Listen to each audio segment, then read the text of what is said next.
começar,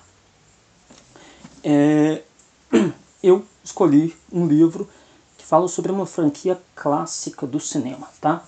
Chuck, Os Bastidores de Brinquedo Assassino, um livro de Dusty McNeil e Travis Mullins, e publicado aqui no Brasil pela editora Dark Side Books. A cena inicial do filme foi cortada porque, inicialmente, eles procurariam mostrar aí o Charles atacando uma mulher. Ele persegue uma mulher saindo de um bar, entra num beco escuro e tudo, e aí a mulher se revela quem? O detetive Mike Norris fantasiado. Tá? E aí começa aquela perseguição. Só que eles queriam que o filme já começasse de uma maneira agitada, animada, ali para prender o público. Então eles cortam toda essa introdução, mas se você prestar muita atenção na cena inicial do filme, você vai ver o detetive Mike Norris jogando fora seu vestido. Tá? Eu não tinha prestado atenção nisso, confesso. Fui prestar atenção depois que eu li o livro. Então vale muito a pena rever o filme e prestar atenção nesse detalhe.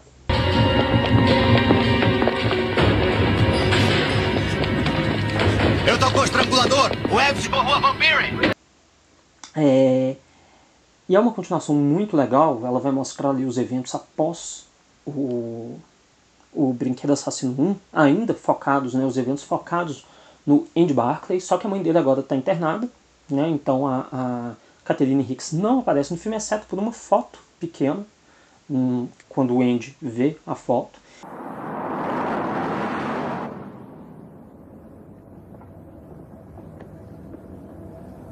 E aí, Andy, o que gosta de comer? Eu gosto de qualquer coisa. E qual é a comida que mais gosta no mundo todo? Chocolate. E além de chocolate? Minha mãe fazia ovos pra mim no café da manhã. Eu gosto de ovo. Falou. Temos que parar na loja. Aquela lá? É, a natural. Tá. Você tem sorte.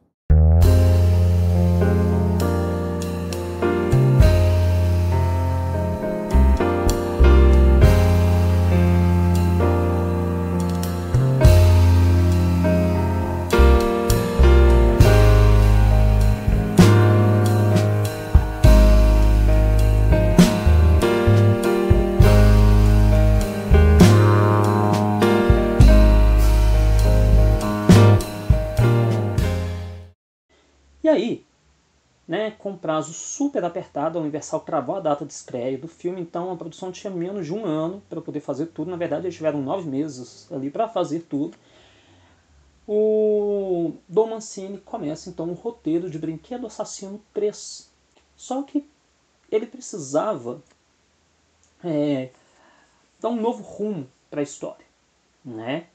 Ele ainda queria contar a história do Andy, mas um terceiro filme com o boneco correndo atrás do Andy e aquela coisa toda ali ia ficar cansativo. Além disso, ele já estava começando a perceber esse movimento de queda brusca em grandes franquias. A gente está no comecinho da década de 1990 e é muito legal como o Dusty e o Travis eles exploram este lado.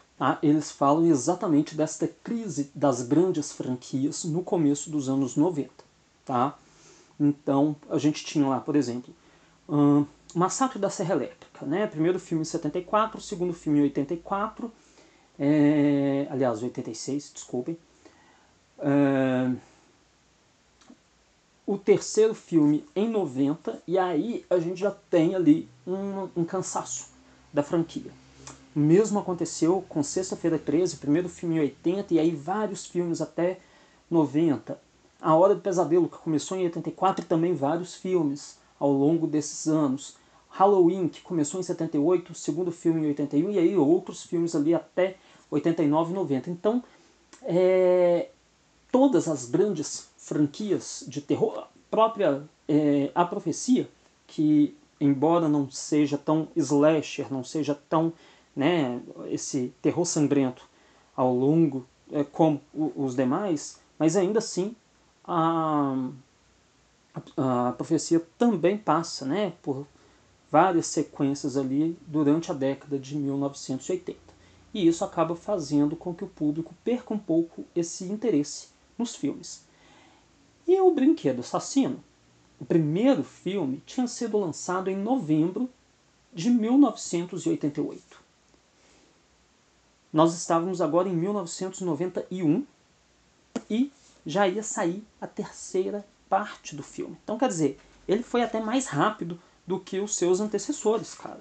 É muito filme para um pouco espaço de tempo. Antes da gente chegar lá, olha que bonitinha essa foto do Chuck derretido, gente. É muito amor, né? Mas enfim, parabéns aí para Dark Side Books pelo excelente acabamento, né? Como sempre, os livros são de altíssima qualidade. Mas aí, voltando a falar da parte 3, então o Chuck, ele já estava, olha, né? Foto de capa da parte 3, ele já estava cansado, né? A imagem do Chuck estava cansada em um curto espaço de tempo.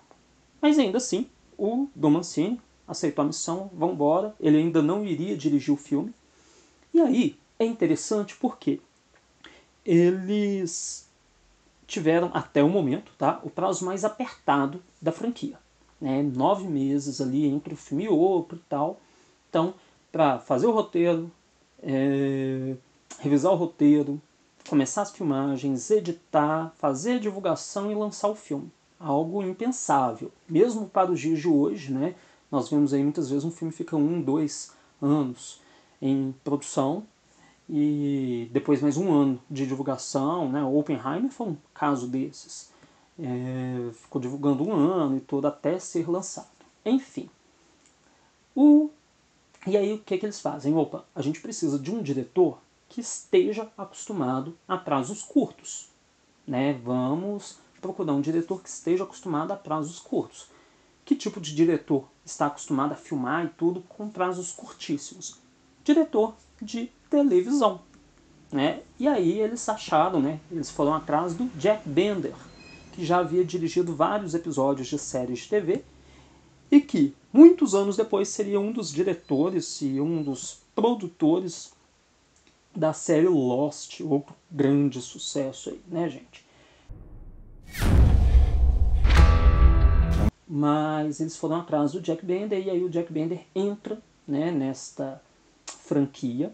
O Kevin Yagher continua como o marionetista principal.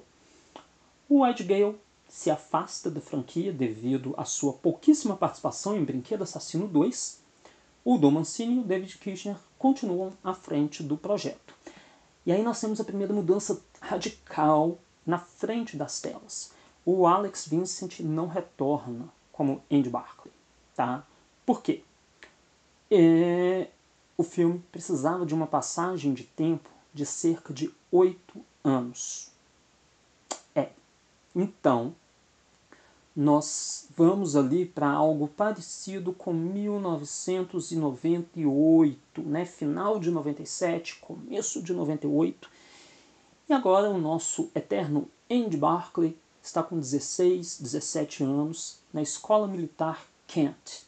Lá ele vai conhecer a Da Silva e vários outros personagens. O Andy agora é interpretado por Justin Whalin. E, né, já é um adolescente, tem até uma passagem muito legal onde ele está vendo aliás, ele não está vendo, mas tem na mala dele a revista Playpen. A Playpen, na verdade, é um produto fictício, mas muito famoso em filmes americanos, tá? O nome Playpen é uma derivação de Playboy e Penthouse, né, que são aí revistas para o público adulto, né, geralmente com fotos de nudez e tal. Vida longa, a Playboy, tadinha, enfim. Mas a Playpen, então, ela aparece não só em Brinquedo Assassino 3, mas ela aparece em outros filmes aí. Né? É uma marca fictícia, mas é uma marca fictícia bem famosa, tá, gente? E aí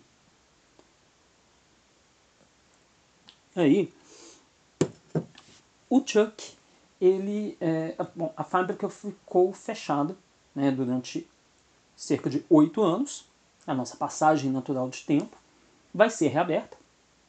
E quando as máquinas começam a limpeza da fábrica, o nosso Chuck é ressuscitado. Lembram da cena cortada no fim de Brinquedo Assassino 2? É mais ou menos isso. Só que agora é o sangue dele que cai, né, na fornalha lá, no caldeirão de plástico derretido, formando um novo boneco.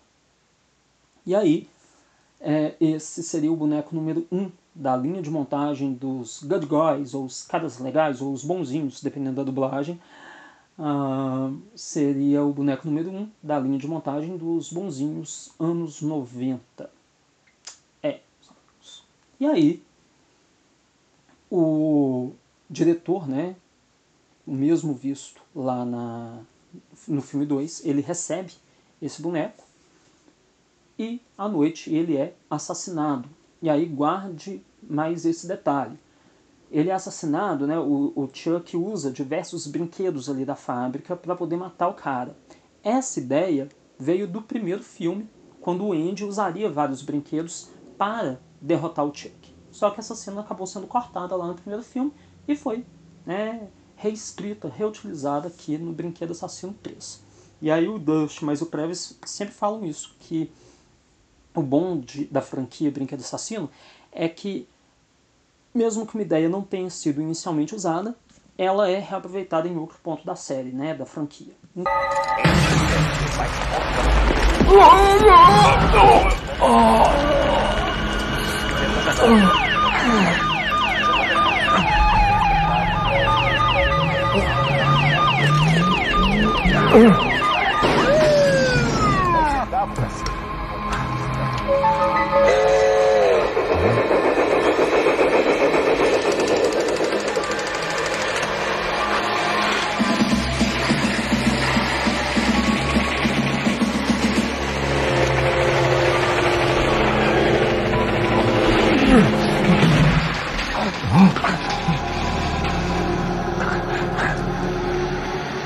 Oi, meu nome é Larry.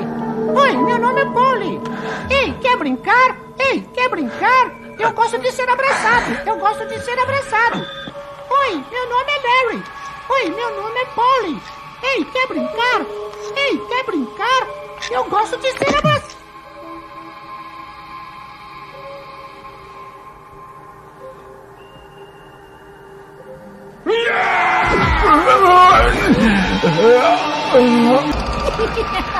Não se meta com o Chuck!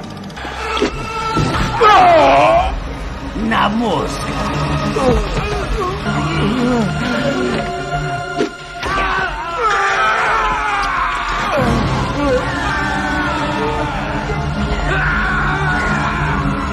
Então, a gente tem aí o Andy acha, aliás, o Chuck acha o Andy, vai até Kent, e aí carnificina total, culminando com o ato final em um parque de diversões. Tá? O Don Mancini ele faz uma rápida participação na cena do parque. As filhas, né, do David Kirshner também estão presentes nessa cena do parque, e a gente segue aí. Bom, e Brinquedo Assassino 2 não fez o sucesso que a Universal desejava. Brinquedo Assassino 3 também ficou um pouco aquém dessa questão de qualidade e principalmente de bilheteria. Nesse ponto, a Universal acendeu ali o alerta e falou, olha, não vamos matar a franquia, mas vamos dar umas férias. Chuck vai tirar umas férias aí, não sabemos por quanto tempo. Paralelo a isso, no Reino Unido acontece um assassinato e é muito legal como o livro explora isso. Por quê? Ficou provado, anos depois, que o assassinato não teve nada a ver. É um assassinato brutal, tá aí na internet e tudo mais. 2 adolescentes sequestram um garotinho de 2 anos e o matam. Né? Eles sequestram um menino num shopping e o matam. Foi um assassinato brutal. Foi algo horrível que acabou, enfim, ultrapassando aí vários limites e tudo.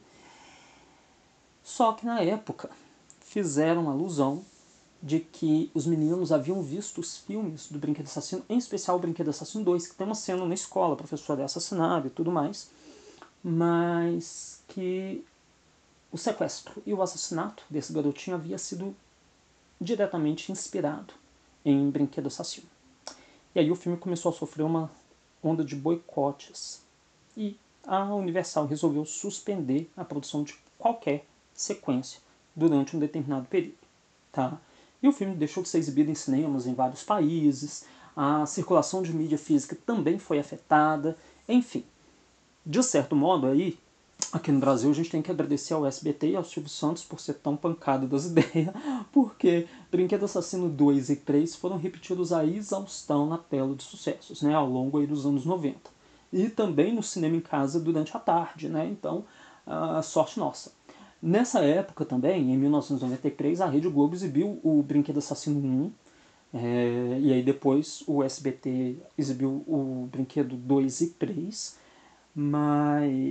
e sempre voltavam à grade de programação. Pelo menos aqui no Brasil, esse fato não afetou os filmes. Mas aí, voltando aqui, né, à nossa produção, além desse fato trágico envolvendo aí indiretamente o filme, porque ficou provado que o filme não tinha nada a ver com assassinato, mas além deste fato, ter ofuscado um pouco, ter prejudicado o Brinquedo Assassino, aí nós tivemos ainda, né, aquele cansaço natural das franquias com muitas sequências.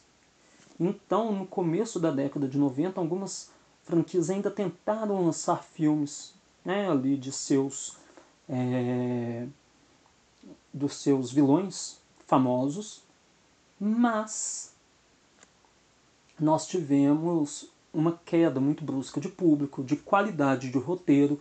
O público queria mais, mas ao mesmo tempo ficava insatisfeito com o resultado final que chegava aos cinemas.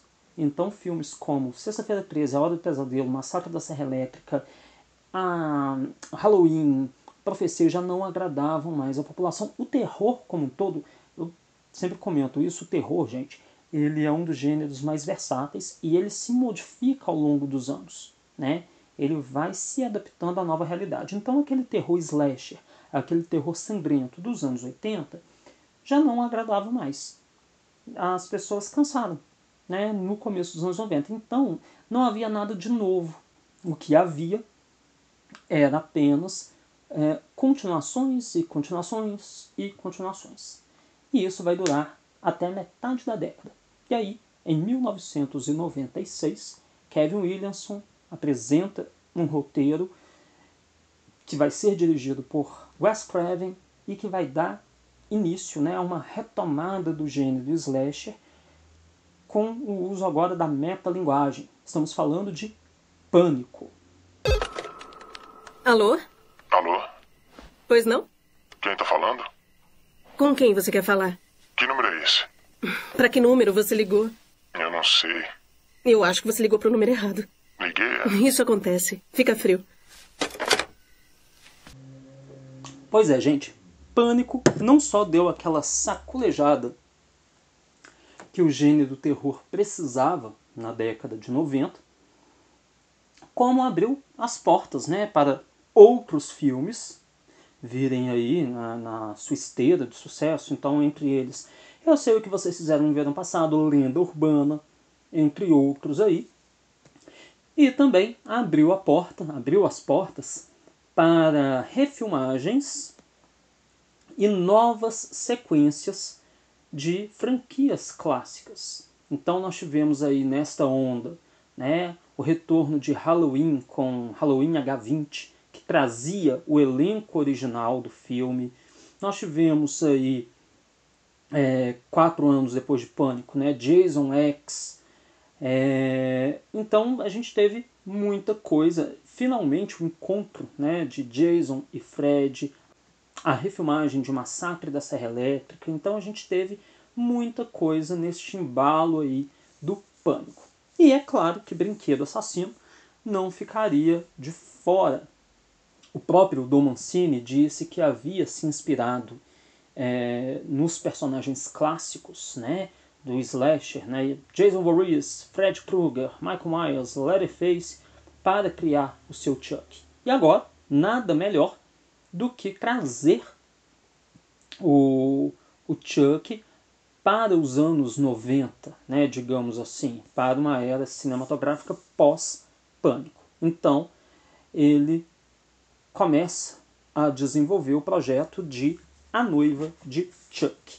Bom, ele percebeu, inicialmente, e aí eu tenho que pôr aqui na página específica de A Noiva de Chuck, mas ele percebeu, inicialmente, que a história do Andy já havia saturado. É claro, o Andy continuava como grande herói da história, mas não fazia mais sentido. A gente já tinha visto o Andy entrando na fase adulta, a gente já tinha visto, né, ali no fim da adolescência e tudo mais, então era algo que já havia saturado. Será que as pessoas iriam querer um quarto filme do Brinquedo Assassino com o Chuck correndo atrás do Andy mais uma vez?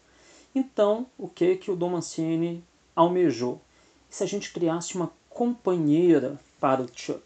E aí surge a figura de Tiffany Valentine, que vive ali um amor, né, arrebatador por Chuck, pelo Charles Lee Ray, e desde que ele foi morto pela polícia, ela o procura.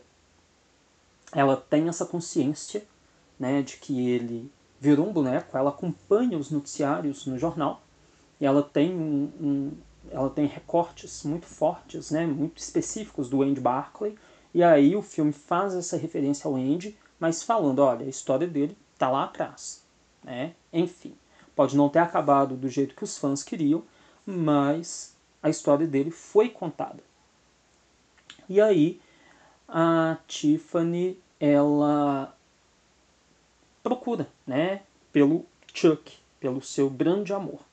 E a abertura de A Noiva de Chuck é uma coisa maravilhosa, porque ele faz referência, né, é um retorno aí ao slasher mesmo, assim como o Pânico havia feito em 96, dando essa nova identidade e trazendo essa questão da metalinguagem e da intertextualidade. Vamos citar vários filmes, estamos fazendo um filme, A Noiva de Chuck faz isso muito bem. Né? E o Dusty e o Craves, eles exploram isso muito bem. Então a cena inicial da Noiva de Chuck mostra um depósito de provas da polícia e que nós temos ali evidências desses vilões todos de filmes de terror. Então a gente tem a máscara do Michael Myers, uma motosserra, a máscara do Jason, as unhas do Fred, enfim, tá tudo ali.